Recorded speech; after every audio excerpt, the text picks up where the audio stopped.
10 تماما بتوقيت العاصمة أسمرة. إلى حضراتكم نشرة الأخبار لهذا المساء، مستهلة إياه بالعناوين.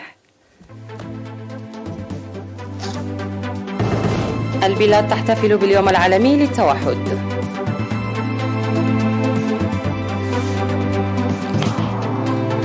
المعمل الصحي الوطني يقوم بفحوصات جيدة.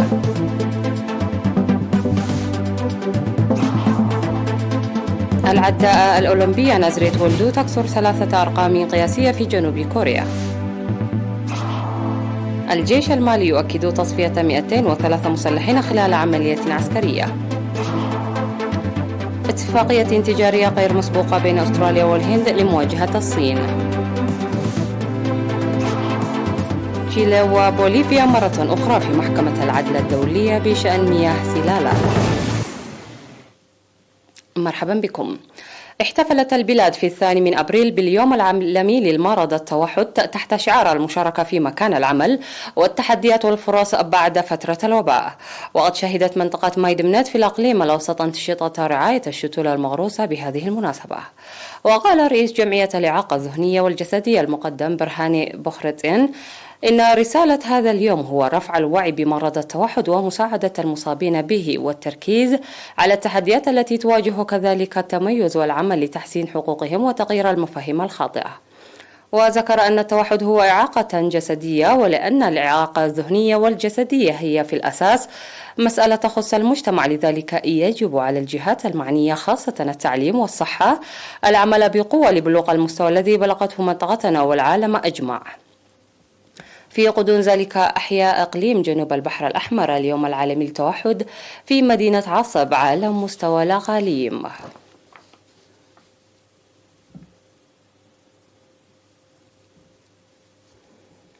في إطار الجهود الجارية لتفعيل وتطوير المعمل الوطني الصحي، أوضح بأن المعمل ظل يقدم خدمات صحية جيدة لكفاءة الأمراض جراء التسلح بالأجهزة العصرية والكادر الصحي الكفؤ. وأوضح مسؤول رقابة جودة الخدمات بالمعمل الوطني السيد سرقة سفاهيوات أهم الأعمال التي يقومون بها، من ضمنها الفحوصات التي تتطلب إلى جودة عالية ومراقبة ومتابعة جودة الفحوصات المعملية المنتشرة في كافة أرجاء البلاد، وتجهيز أجهزة لازمة وكيماويات ضرورية لتلك المعامل، ورفع قدرات المهنيين الناشطين في العمل. وقال إن أي نوع من الفحوصات يرتكز على الأجهزة والقدرات البشرية، ولتفعيل ذلك تقوم الحكومة باستثمار كبير، حيث أدخلت أجهزة عصرية وتسعى جاهدة لرفع قدرات المهنيين. وذكر السيد سرقي أن فحوصات كوفيد-19 تجري ب3 طرق: عن طريق PCR يتطلب تكنولوجيا عالية ومعرفة جيدة ويجري في المركز، والثاني يجري في كافة المداخل والمطارات يعرف بفحوصات سريعة، والثالث يساعد في إصابة الشخص مسبقا أم لا.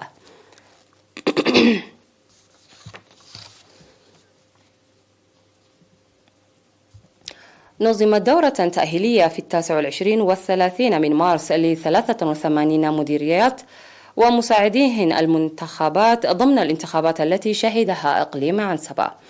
واشتملت الدورة على الإدارة والقيادة والوعي والمساواة والإدارة والثقافة المجتمعية وأهمية المرأة في القيادة وأساليب الإدارة الرئيسية وسبل حل الخلافات وتوثيق المستندات وتقديم التقارير، وكذلك إدارة الوقت والممتلكات. وألقت مسؤولة المرأة في إقليم عنسبة السيدة آمنة حسن كلمة أوضحت فيها إن الكفاءة تعد ضمان للمساواة مشيرة إلى أن الهدف من تنظيم الدورة هو لتعزيز إدارة الكفاءة الفطرية للمرأة عبر دورات تأهيلية وصقل التجارب. من جهتها قالت رئيسة المرأة السيدة تخأتسفا ميكائيل إن الدراسات تنتظرهن مهام تاريخية ومهمة لانتخابهن في مرحلة التعبئة كضرورة مرحلية، مناشدة إياهن العمل بنزاهة وجدية ووفاء مستفيدات من المعرفة المكتسبة. من جهته ذكر حكم إقليم عنسبة السفير عبد الله موسى أن المديرات اللاتي جاءت تزداد أعدادهن بين الحين والآخر خير دليل للكفاءة والوعي المتنامي، موضحا وقوف إدارته إلى جانبهن في كافة أنشطتهن. وتوضح المعلومات الواردة في إدارة الإقليم بأن الإقليم شهد خلال السنوات الماضية انتخاب 3 مديرات و17 مديرة تنفيذية، فيما ارتفع العدد في هذا العام إلى 5 مديرات و33 مديرات تنفيذيات. سجلت العداءة الأولمبية الإريترية نازريت ولدو في سباق الماراثون داغو العالمي الذي استضافته كوريا الجنوبية رقما قياسيا بعد تتويجها بالسباق قاطعة المسافة خلال 2 و21 دقيقة و28 جزءا من الثانية. ونالت العداءة نازريت إعجاب جهات كثيرة بتحسينها الرقم القياسي العالمي الذي كان مسجلا باسمها ب7 دقائق. وأصبحت حديث وسائل الإعلام بكسرها الرقم القياسي الذي كان مسجلا في سباق ماراثون داغو العالمي 2 و23 دقيقة و28 جزءا من الثانية بأكثر من دقيقة واحدة.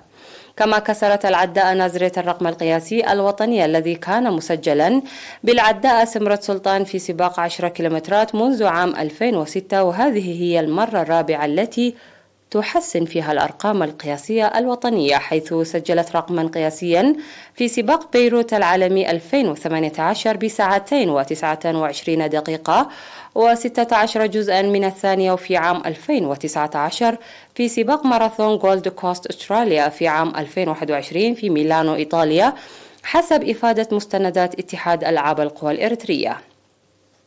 وأوضح المدرب أن العداءة تسعى جاهدة لتسجيل زمن قدره أقل من 2 و20 دقيقة في سباق الماراثون، وسوف تكون منافسة قوية في سباق بطولة ماراثون عالمي تستضيفه الولايات المتحدة الأمريكية هذا العام.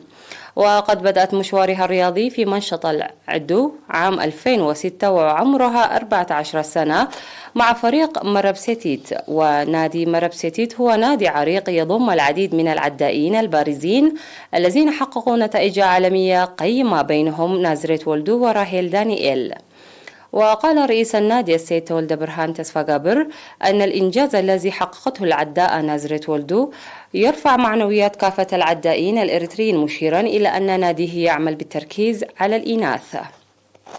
هذا وتستحوذ العداءة الأولمبية نازريت ولدو على أرقام قياسية في 400 متر و1500 متر و10 كيلومترات و15 كيلومترات و21 كيلومترات و30 كيلومترات و42 كيلومترات.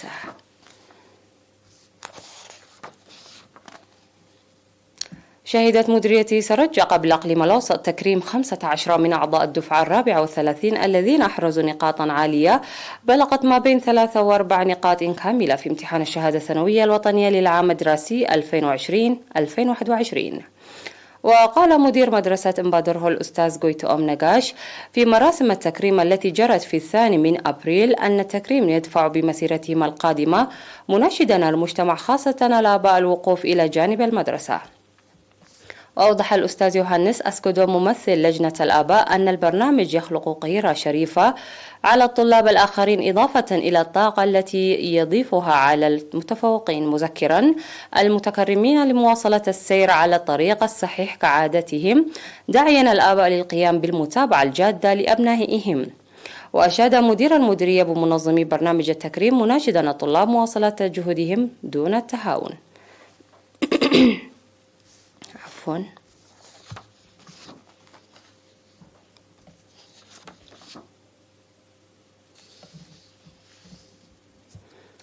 استشهد المناضل برهان تخلماريام بيمبو عضو إدارة الإقليم الأوسط في 2 أبريل إثر علة أصابته عن عمر بلغ 68 عاما. والتحق المناضل برهان تخلماريام بصفوف قوات التحرير الشعبية في عام 1975، وعمل آبان الكفاح المسلح القوات الإمامية كقائد فصيلة وبعد الاستقلال في إدارة الإقليم الأوسط في خدمات النقل العام كمسؤول قسم موقف السيارات في البنى التحتية، ومسؤول قائد البلدية، وكذا مسؤول وحدة في فرع القانون والنظام حتى يوم استشهاده. وخدم شعبه ووطنه بوفاء وإخلاص. المناضل الشهيد برهان تخلماريام رب أسرة وأب ل5 أبناء، ووري جثمانه السارة اليوم 3 أبريل في مقبرة الشهداء بالعاصمة أسمرة. وتعرب إدارة الإقليم الأوسط عن بالغ حزنها باستشهاد المناضل برهان تخلماريام، وتقدم أحر تعازيها لأسرته ورفاقه وزملائه في العمل. فاصل قصير من ثم نعود لمتابعة الأنباء على الصعيد العالمي رجاء.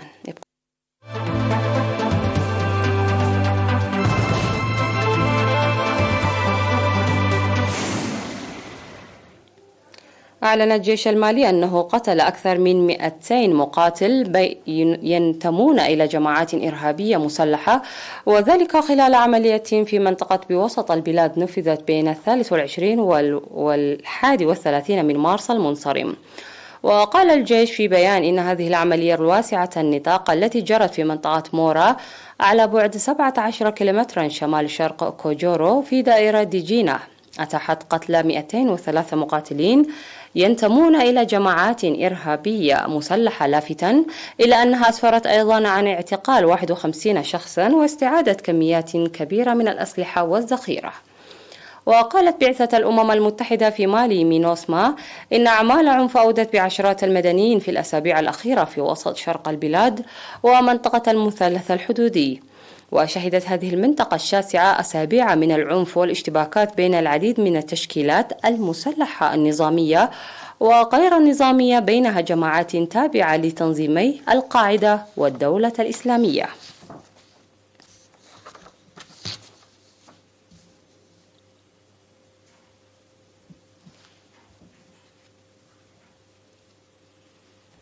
وصف رئيس الوزراء الأسترالي سكوت موريسون اتفاقية التجارة المقررة توقيعها مع الهند بأنها تمثل أحد أكبر الأبواب الاقتصادية التي سيتم فتحها في العالم. وفي حديث للصحفيين قال موريسون إنه ورئيس الوزراء الهندي ناريندرا مودي شهدا الحفل الافتراضي حسب ما نقلت وكالة رويترز. وتسعى حكومة موريسون إلى تنويع أسواق التصدير وتقليل اعتماد أستراليا على الصين أكبر شريك تجاري لها بعد خلافات دبلوماسية أدت إلى فرض بكين عقوبات على بعض المنتجات الأسترالية.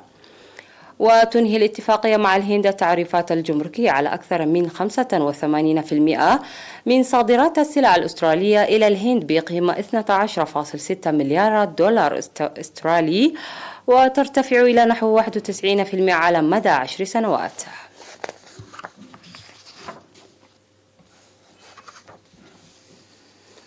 طلبت سانتياغو من محكمة العدل الدولية أن تعلن سلالا نهرا دوليا، بينما تؤكد لاباز أنها رافد ينشأ في أراضيها. وتعود القضية إلى عام 2016 عندما رفعت تشيلي بشكل مفاجئ دعوى قضائية بشأن مياه سلالة وسط نزاع آخر بين البلدين في محكمة العدل الدولية طلب فيها لاباز إجبار سانتياغو على التفاوض على خروج سيادي إلى البحر، وهو ما رفضته المحكمة في أكتوبر 2018. وتطالب تشيلي بأن تعلن محكمة العدل الدولية سلالة نهرا دوليا للقناة المتعاقبة واستخدام المياه المشتركة من جانبها. تؤكد بوليفيا أن سلالة رافد ينشأ في أراضيها في الينابيع والمياه الجوفية، ويتطلب من تشيلي دفع ثمن استخدام هذه المياه.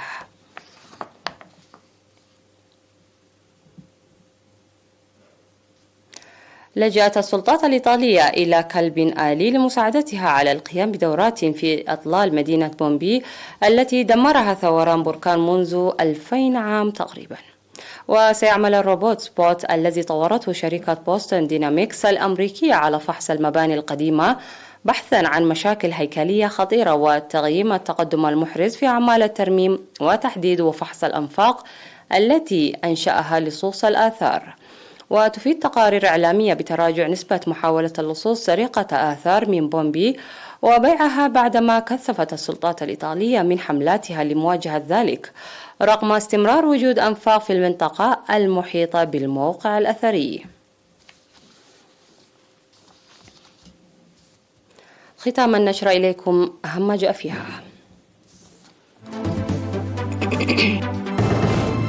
البلاد تحتفل باليوم العالمي للتوحد.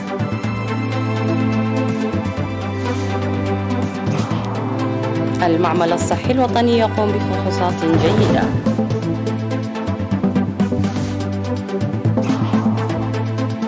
العداء الأولمبية نازريت ولدو تكسر 3 أرقام قياسية في جنوب كوريا. الجيش المالي يؤكد تصفية 203 مسلحين خلال عملية عسكرية. اتفاقية تجارية غير مسبوقة بين أستراليا والهند لمواجهة الصين. تشيلي وبوليفيا مرة أخرى في محكمة العدل الدولية بشأن مياه سلالة. انتهت النشرة، إلى اللقاء.